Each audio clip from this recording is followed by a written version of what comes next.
Então, olá pessoal, bem-vindos mais uma vez, depois de 15 dias mais ou menos, né? 15, 20 dias, sei lá, quase um mês aqui, eu não sei direito quanto. A gente ficou sem as nossas apresentações. E aí, meu caro Pedro, Diógenes, Bruno, sejam bem-vindos. Boa noite, como vocês estão? Vão me falando aí o que é que vocês... Como vocês estão, suas expectativas. Me diz também o que acharam do carrosselzinho lá, indicando as lives, o que que vai ser. O tema da live, o tema da nossa... Live não, live é muito chato chamar de live, eu prefiro chamar de aula, né? Nossa aula de hoje, né? Acho melhor falar assim do que ficar falando live. Live tá muito cringe também, né?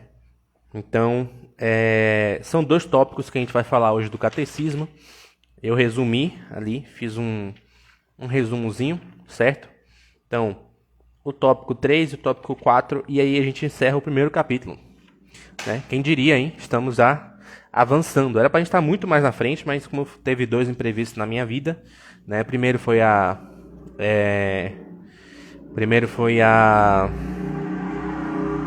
Ô, filho da mãe, motoqueiro desgramado, hein?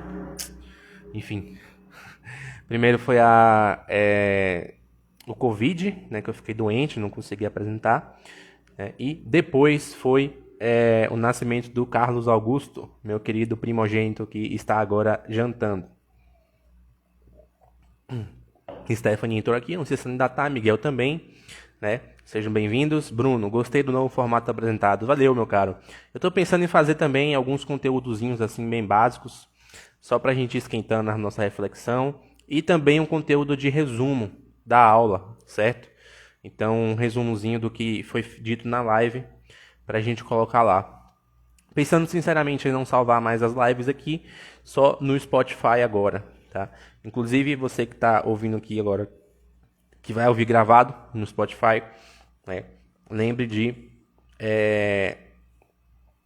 nos favoritar lá no aplicativo, de dar amei também, beleza? Então, é isso, pessoal. Eu já dei aqui 2 minutos e pouco de enrolada, atrasei 4, né? Eu ajeitei todo o cenário aqui e esqueci de... Como é, meu Deus? De pegar água. Aí tive que ir lá preparar uma água aqui pra mim. Mas vamos lá. Então, vamos começar diferente. Vamos começar com uma breve oração. Em nome de Patris, et Filhos, et Spiritus Sancti. Amém. Vinde, Espírito Santo, enchei os corações dos vossos fiéis, acendei neles o fogo do vosso amor. Enviai, Senhor, o vosso Espírito. Tudo será criado, renovareis a face da terra. Oremos. Ó Deus, que instruíste os corações dos vossos fiéis com a luz do Espírito Santo.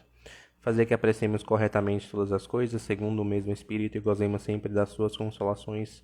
Por Cristo nosso Senhor. Amém. São Bernardo de Claraval e Santo Agostinho, rogai por nós. Em nome do Pai, do Filho e do Espírito Santo. Amém? Então vamos lá. Daniel, Celso, sejam bem-vindos mais uma vez. Vocês não perderam nada, só oração e enrolação de praxe no começo. Então vamos lá, tá? Hoje tem 2 pontos interessantes que eu falei lá no nosso anúncio, né? Nossa nova forma de anunciar a live, certo? Naquele mini carrossel. E a gente já falou anteriormente do ponto 2, que é as vias de acesso ao conhecimento de Deus. A gente falou sobre a capacidade que um homem tem de buscar a Deus, beleza? E a gente falou também um pouco dos malefícios, ou seja, as coisas que impedem que o homem chegue a Deus, tá? Aí o que a gente vai fazer agora? A gente já sabe, ponto 1, que o homem é capaz de chegar a Deus pela sua razão. Ponto 2, que o homem também é capaz de não crer em Deus e existem motivos específicos para isso. E aí, cara? Chega aí, meu caro Klaus. Seja bem-vindo aí. Boa noite também, Daniel. Seja bem-vindo. Então, a gente vê que há esses 2 pontos, tá? Então, a capacidade que o homem tem de crer em Deus, a capacidade que o homem tem de descrer em Deus, os motivos que levam a isso e também as vias de acesso a Deus. Certo? Basicamente, você tem 2 pontos e você está trabalhando 2 pontos em paralelo. A capacidade que o homem tem de crer em Deus a capacidade que o homem tem de não crer em Deus. E embaixo desses dois pontos você tem as vias que levam ao acesso ao conhecimento de Deus, e do outro lado você tem as vias que impedem o conhecimento de Deus. Então essa é a estrutura básica do que a gente já viu. Hoje o que a gente vai fazer é o seguinte: a gente vai pegar essas duas partes e a gente vai colocar aglomerada em uma parte superior, tá? Que é o ponto 3, chamado conhecimento de Deus segundo a igreja. Tá? O que ele está falando basicamente aqui? Ele está mostrando o seguinte: olha, a igreja nos diz claramente que o homem tem a capacidade de acreditar em Deus. O homem tem por si mesmo a capacidade de olhar para a criação, de olhar para o outro, de olhar para a sua vida, de olhar para a sua alma, fazer aquela experiência que a gente fez na última catequese, certo? Da alma, da existência da alma, e perceber que ele possui uma possibilidade de vida imortal. E, obviamente, se ele tem uma vida imortal, Deus existe, tá? Então, toda a experiência da beleza, da verdade, né, o homem consegue enxergar Deus por meio disso, né? Ou seja, não é nenhum tipo de negação. A igreja não nega que o homem possa usar a sua razão. No entanto, a gente viu que existem alguns elementos que impedem essa razão de ser bem utilizada e que o homem pode entrar em certo tipo de rixa, um certo tipo de aversão à própria noção de existência divina. Tá? Só que o que acontece é o seguinte: o que o catecismo vai trazer aqui não é somente noções, sei lá, gerais do que o homem pode fazer para negar a Deus, tá? Mas é também o seguinte: a nossa época em especial tem alguns problemas em específico, certo? Alguns problemas em particular que impede que a razão do homem alce voos superiores e alcance a Deus. Ou seja, a gente vê que o homem tem essa ponte entre o espiritual e o momentâneo, digamos assim, enfim, a parte material e espiritual. O homem é uma ponte entre esses dois mundos. Mas no nosso mundo, na nossa época, isso está com tamanhos obstáculos, certo? Que fica quase impossível para o homem crer nisso. Muito difícil.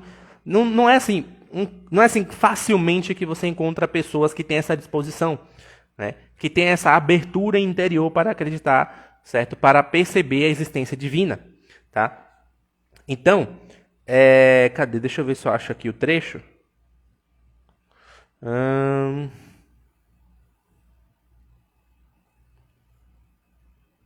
Peraí. Peraí que eu me perdi aqui no trecho. Ai, meu Deus. Todavia, nas condições... Aqui.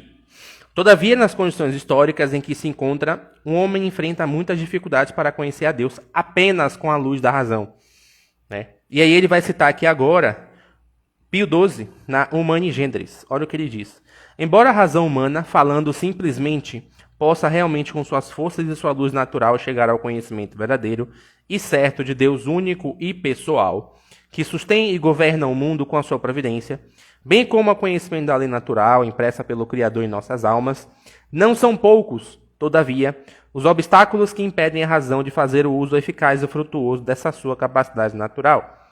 De fato, as verdades que se referem a Deus e as relações entre os homens e Deus são verdades que transcendem por completo a ordem das coisas sensíveis, e quando entram na prática da vida e a informam, exigem sacrifício e abnegação própria.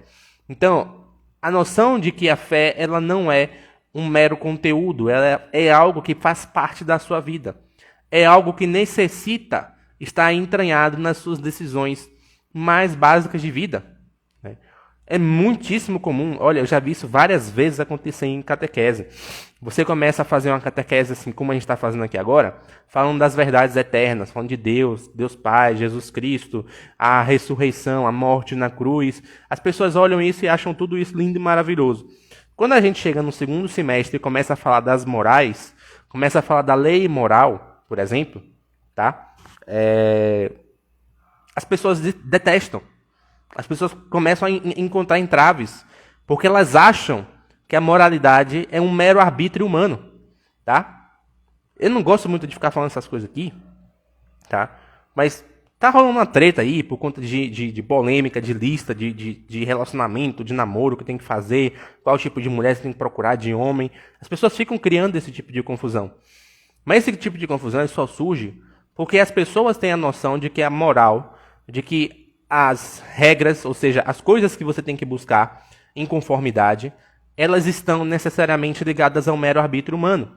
Mas o que a gente está mostrando aqui, e o que o Papa está falando nesse trecho que é citado pelo Catecismo, é que é o seguinte: olha, a natureza da fé exige de você, vai exigir da sua vida um certo nível de abnegação e sacrifício de algumas coisas, tá? Então pare e pense assim, pare e pense um casal que está casado, tá?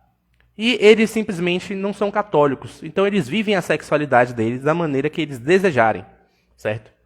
Então eles podem não ter filhos, podem ter filhos, certo? Pode impedir filhos ad eterno sem querer, sem querer não, querendo na verdade, tá? Isso deixa a pessoa com controle da sua própria vida. Mas o que o catecismo está dizendo aqui, que crer em Deus é ter a consciência de que a sua vida não está mais nas suas mãos. Crer em Deus é ter a consciência de que a sua vida pertence agora a outro. Que você vai precisar renunciar a algumas vontades e alguns desejos pessoais em prol dessa outra realidade que você descobriu, tá? Em prol desse outro nível de existência de vida que você está sendo chamado a vivenciar. Então, o que o Papa está dizendo é o seguinte, é que, olha, pela nossa época, tá? Ou seja, pela nossa época materialista, né? Pela nossa época de cosmovisão mecânica, cientificista, que as coisas são meramente produzidas, tá? Pelo arbítrio, pela vontade humana, pelas leis da técnica, certo? Por meio disso, isso impede que as pessoas creiam, de fato, em Deus. Comecem a acreditar que Deus existe.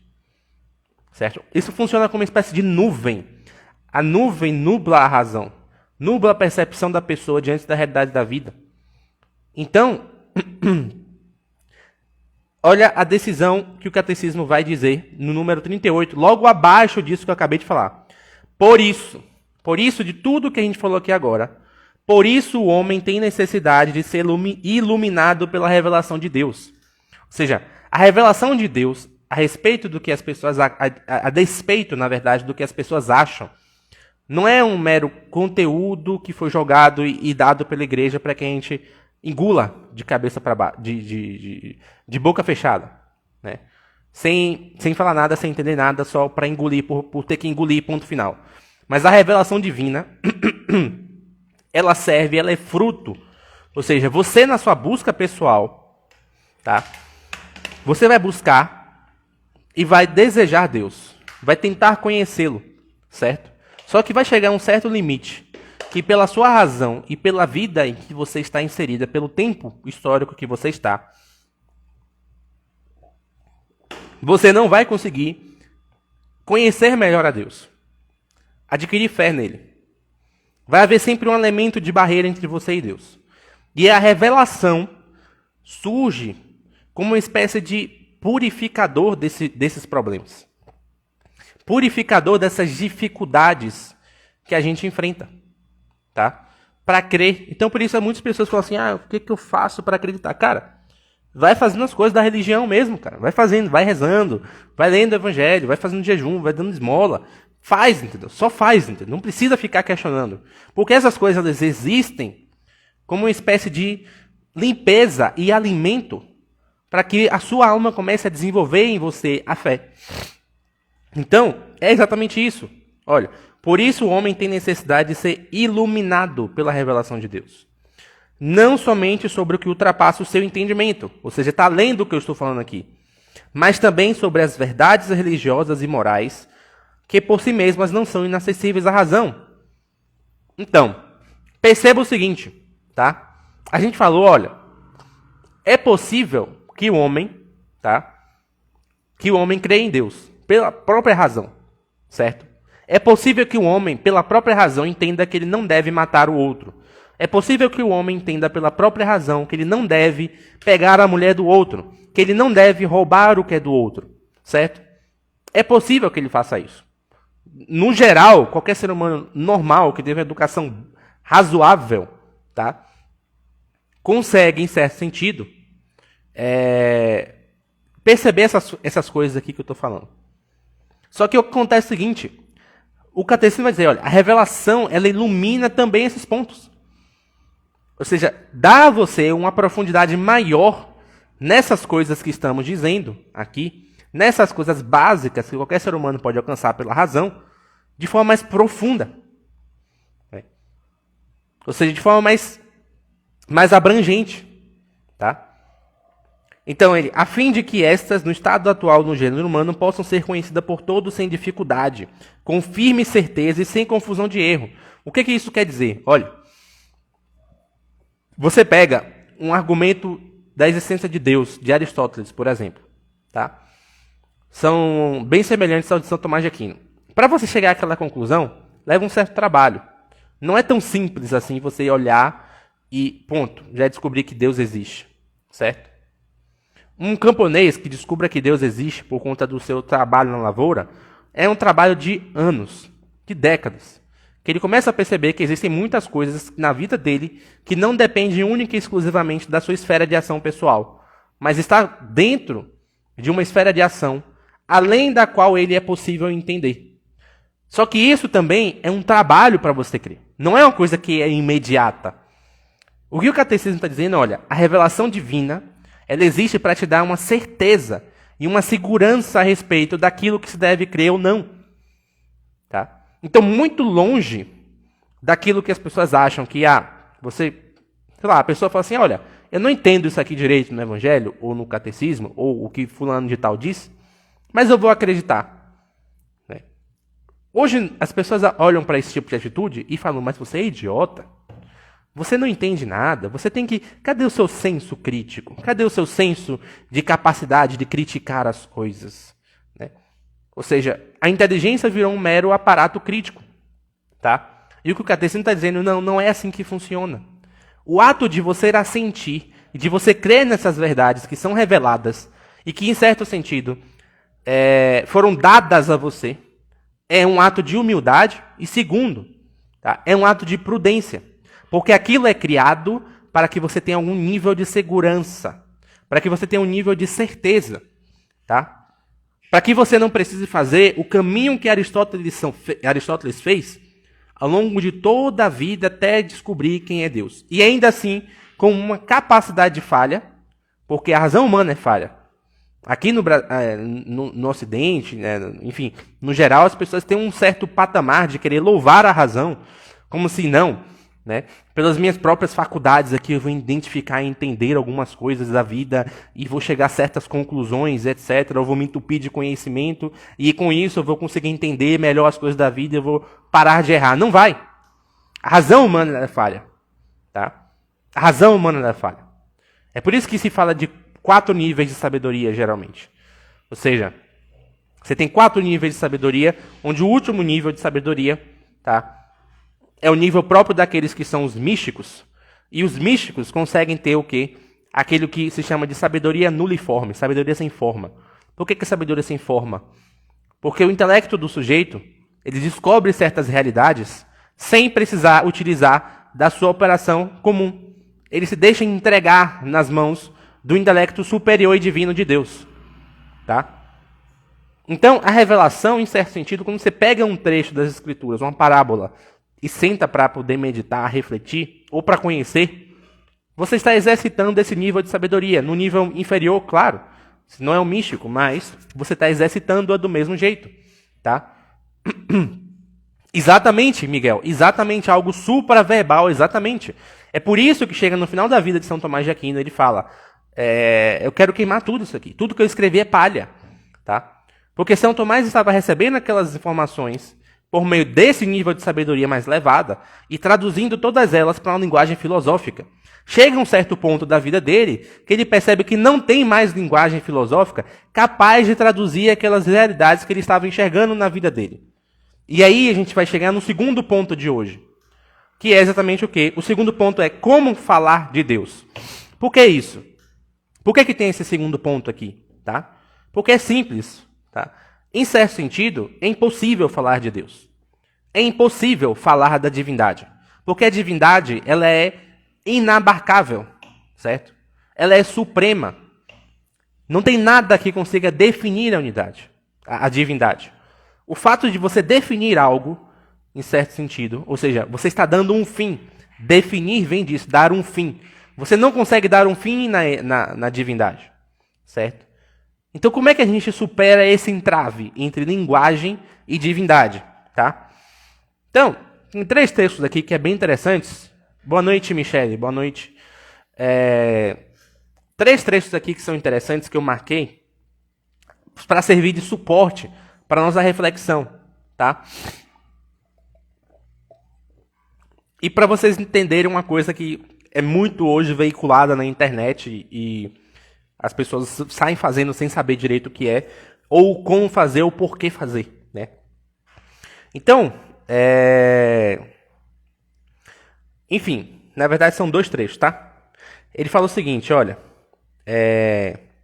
não, são 3 trechos mesmo, é isso mesmo. Ele fala o seguinte, olha, quando a igreja defende a capacidade da razão humana, tá, de conhecer Deus, ele está dizendo que ele está confiando na possibilidade de falar de Deus para todas as pessoas, certo? Isso é o que às vezes algumas pessoas não entendem, alguns católicos não entendem, que a igreja vai lá, sente lá com sheik, com imã, sente lá com um cara lá que é budista, com um cara que é ortodoxo, e tente dialogar com ele para ver se consegue algum tipo de resultado, algum tipo de, pelo menos, de aceno amistoso, né? Mas o fruto, a base desse tipo de atitude, está na convicção de que é o seguinte, olha, todos os homens, o que inclui dizer que todas as tradições humanas têm a capacidade de chegar a Deus em algum momento, certo?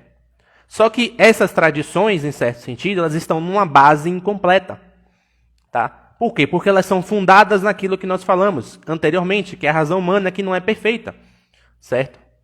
Então, a igreja se vê como um dever de levar aos homens o evangelho para que essas tradições sejam purificadas, certo? E que no fim, após a purificação, isso culmine numa espécie de conversão. Porque olha só, quando você está falando aqui, primeiro, tá, de 2 religiões diferentes, primeira coisa, você está falando de 2 tradições diferentes. Segunda coisa, além de tradições diferentes, você está falando de 2 linguagens diferentes. São dois tipos de nível de entendimento a respeito de quem é Deus, tá? Então você já tem uma barreira gigantesca aqui para ser superada. Para um sujeito desse entender o evangelho é muito trabalhoso. Entendeu? Não dá para ele simplesmente de imediato receber o evangelho e falar assim, você fala assim, não, Jesus Cristo é Deus, acredite nele, acabou, você vai para o inferno e pronto. Não vai conseguir. Você não vai conseguir alcançar o sujeito nesse nível, tá? Porque ele ia falar, Jesus Cristo, tá, é um homem. E como é que você me diz que ele é Deus? E como é que você me diz que ele é isso? E como é que você me diz que eu vou para tal lugar assim? E o que é o inferno? Ou seja, são concepções de diversos assuntos a respeito da finalidade do homem em níveis tão diferentes, em linguagens tão diferentes, que não tem como, torna-se impossível a conversão de qualquer sujeito, certo? Sem esse tipo de adequamento, esse tipo de ajustamento de linguagem. É como você chegar no aeroporto internacional e querer conversar com qualquer turista que está lá, sem saber qual é o país daquele turista e se você fala a linguagem dele. Você não vai conseguir conversar com ele nada. Você só vai conseguir conversar com ele se você e ele tiverem algum nível de linguagem em comum. Por exemplo, vocês dois souberem falar inglês. Se a pessoa é da Grécia e você é do Brasil, mas os dois sabem falar inglês, vocês conseguem conversar. Então existe esse nível de diferença, essa diferença de linguagem, certo? Também nas tradições religiosas. E por quê? Porque as tradições religiosas, na grande maioria, estão assentadas naquilo que se chama de cultura. Certo? Então, o que acontece é o seguinte. Para piorar, você ainda tem um terceiro problema. Que o terceiro problema é o seguinte.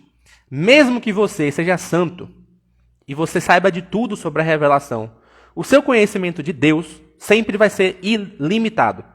Você nunca vai conseguir conhecer a Deus de forma profunda. Nem se você estiver no céu, você vai conseguir conhecer a Deus de forma profunda. Aliás, eu vou falar uma coisa aqui, talvez alguns até se choquem, mas nem a Santíssima Virgem vai conhecer a Deus de forma profunda. Porque, querendo ou não, todos nós somos criaturas, certo? E mesmo estando no céu, na terra, ou onde quer que seja, tá? A criatura não consegue abarcar infinitamente o Criador, tá? Então, nem no céu A pessoa está no céu, diante da glória divina, ela não consegue abarcar a divindade como um todo. Porque, querendo ou não, mesmo no céu, ela ainda é humana. Ela ainda está no nível de humanidade. Só Deus consegue conhecer plenamente a si mesmo. Só a Trindade conhece-se a si mesmo de forma profunda e completa. Isso também é um ponto que nos deixa entender por que a realidade do céu é tão maravilhosa. Porque a gente pensa que a gente vai chegar no céu e o céu a gente vai ficar lá sentado numa poltrona sem fazer nada. Mas no céu você vai ter a oportunidade de conhecer mais e mais a Deus e descobrir mais e mais coisas sobre Ele infinitamente. Infinitamente. Tá? Então, se o nosso conhecimento de Deus é limitado, a nossa linguagem para falar dele também é limitada. Tá? Ou seja, olha só podemos falar de Deus a partir das criaturas e segundo o nosso modo humano, limitado de conhecer e de pensar. Tá? E aí vem o fechamento, né, de todo esse trecho, que é, olha, as criaturas, todas elas, trazem em si certa semelhança com Deus. É óbvio, e o próprio catecismo ressalta, que o homem tem uma semelhança com Deus muito mais profunda do que as outras criaturas. Isso quer dizer o seguinte, a conclusão é de que toda a criação, ela fala de Deus. Toda a criação é uma fala de Deus, é um discurso divino. Ou seja, toda ela é capaz de remeter você ao entendimento da mente divina. Ou seja, como se cada ponto isolado da criação fosse uma palavra. E você unindo todos eles formasse uma frase. E se você unir mais e mais, vai formar um parágrafo. Até que você entenda o máximo possível do que a criação pode lhe dar a respeito da divindade. Entendeu? Então, por isso que é capaz de você pegar atributos da criação, certo? E identificar relações dele com Deus. Tá? Então, por exemplo, você pega lá o Cristo e fala do sol da justiça. Ou seja, você está usando um aspecto do sol, tá, para poder falar de Jesus Cristo. Dizer que ele é o sol da justiça. O que é o sol da justiça? O que isso significa? Significa que o Cristo, ele tem algumas qualidades que são inerentes ao sol. Ou seja, o sol ali possui algumas qualidades que nos remetem ao Cristo. Nos fazem lembrar dele. Tá? Como uma analogia, certo? Como uma simbologia também. Então é por isso que a gente consegue extrair da criação esses elementos. A gente consegue pegar da criação e trazer exatamente algumas verdades divinas. E essas analogias é que são capazes de dar a nós uma linguagem adequada a respeito de quem é Deus, certo? Para finalizar, então, dois trechos. Primeiro, um de Sabedoria, Sabedoria 13, versículo 5, que diz assim: partindo da grandeza e beleza das criaturas, pode chegar a ver, por analogia, o seu Criador. Tá? E, para finalizar, as nossas palavras humanas permanecem sempre aquém do mistério de Deus. Então, você vê também o quanto esse trecho é importante. Tem um pessoal na internet que gosta de bancar de estudioso, do miseravão, que já sabe tudo, que já leu não sei o quê, para botar o dedo na cara das pessoas e dizer que elas são isso, que elas são aquilo, que não são não sei o quê, que são fulano, que são ciclano, etc e tal. Mas você vê o quanto a coisa é mais complicada do que parece. Que não é só você simplesmente falar o básico que você sabe. Ou seja, você precisa enxergar, você precisa entrar no véu da linguagem. Você precisa pegar a linguagem que você usa para expressar o discurso que você cria para poder identificar a Deus e furar ele. Senão você fica num mero palavrório. Você começa a discutir palavras. Você está discutindo somente meras palavras. E você se esquece das realidades que estão descritas naquele discurso. Né? Isso é análogo ao panteísmo. O que é o panteísmo? O panteísmo é a crença de que a criação em si mesma é Deus. O que é que o panteísta faz? Ele vê o símbolo da criação e, em vez de ele furar aquele símbolo de imediato e chegar à sua profundidade, chegar ao que não está dito no símbolo, ele para no símbolo. E por parar no símbolo, ele acredita que a criação é Deus. Só que você pode ser um panteísta, não no sentido assim que eu estou falando. Você pode ser um panteísta no sentido de que você transforma o seu próprio discurso em Deus. Você começa a falar de Deus e acha que as suas palavras em si mesmas são Deus. E aí você começa a simplesmente apontar o dedo para tudo e todos, a se achando o dono da verdade, da razão. Quando, na verdade, o nosso conhecimento a respeito de Deus é limitadíssimo. Até mesmo, se você for ler os santos místicos, como São João da Cruz, não, São Tomás de Aquino, ele falava, olha, você não consegue conhecer plenamente nenhuma mosca. Nenhuma mosca você é capaz de conhecer. Então, é mais ou menos isso. Você utiliza-se da linguagem como uma espécie de referência. Ela em si mesma não abarca toda a divindade, nem toda a revelação. Tá? Mas ela é um ponto de partida para isso. É um ponto de partida para a gente conseguir exprimir quem é Deus e como nós podemos exprimir, certo, a nossa experiência de Deus. Então, meia hora já aqui de live, certo?